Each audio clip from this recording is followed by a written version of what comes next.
हम सबको मालूम है कि एक समय में खेल एक तरीके से कोई प्रायोरिटी का क्षेत्र नहीं था, इसको कोई प्राथमिकता नहीं देता था।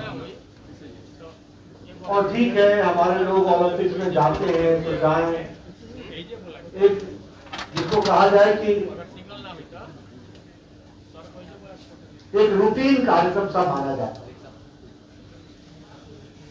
लेकिन जब से प्रधानमंत्री मोदी जी भारत के प्रधानमंत्री बने, खेल को उन्होंने विशेष करके महत्व दिया। ओलंपिक्स को में हमारी भागीदारी बढ़े, इसके लिए उन्होंने विशेष योजना बना करके काम को आगे बढ़ाया।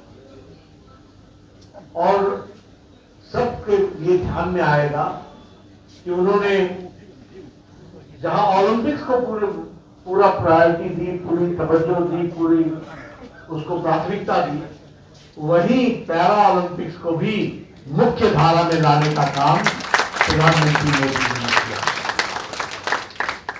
आपने देखा होगा कि जब आप कंपटीशन में जाते हो तो तब भी प्रधानमंत्री जी से आपकी मुलाकात होती है। जब आप कंपटीशन से लौट करके आते हो तो जो जीते हो और जो न जीते हो सबके साथ प्रधानमंत्री जी की मुलाकात होती है। और जो विशेष रुचि लेकर के आप सबसे पूछते हैं कि कैसा लगा जब तुमको मेडल मिलते मिलते रह रहा था, क्या तुम्हारे मन में विचार आए, फिर जब तुमको मेडल मिला तो उस समय तुम्हारे मन में क्या विचार आए, कैसे तुमने सुधार किया। यानी इतनी बारीकियों में जाकर वह खिलाड़ियों को प्रोत्साहित करते हैं और हमारे ओलंपिक्स और पैरा ओलंपिक्स के खिलाड़ियों के साथ सदैव वो खड़े रहते हैं। ये हम सब लोगों ने देखा है और इसी का नतीजा है कि जहां हमको 1 या 2 गोल्ड मेडल या मेडल मिलकर के हम संतोष कर जाते थे, आज इंडिया की टैली चाहे ओलंपिक्स हो चाहे पैरा ओलंपिक्स हो, भारत बहुत तीव्र गति से आगे बढ़ रहा है। और इस काम को करने के लिए बहुत लंबी रणनीति प्रधानमंत्री।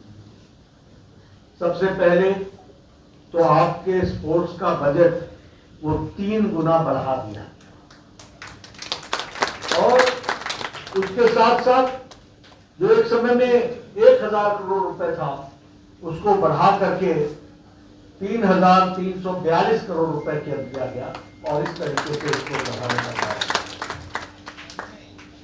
उसी तरीके से target Olympic podium scheme tops के तहत बच्चों का सिलेक्शन करना, उनको स्पेशल ट्रेनिंग देना, उनको ट्रेनिंग दे करके उनकी कमियों को दूर करने के लिए व्यवस्था करना, उनके लिए स्पेशल कोचेस लगाना, उनको इंस्ट्रूमेंट्स देना और हर तरीके से उनकी मदद के लिए। और लगभग 17,000 हमारे टैलेंटेड स्पोर्ट्स पर्संस को और 34 डिसिप्लिन्स में उनके लिए ट्रेनिंग करने का काम प्रधानमंत्री मोदी जी के नेतृत्व में चल रहा है। इसको हमको समझना है। इसी तरीके से अगर हम खेलो इंडिया की बातचीत करें तो 1000 खेलो इंडिया सेंटर्स बने और जिसमें से 715 ऑपरेशनलाइज हो गए।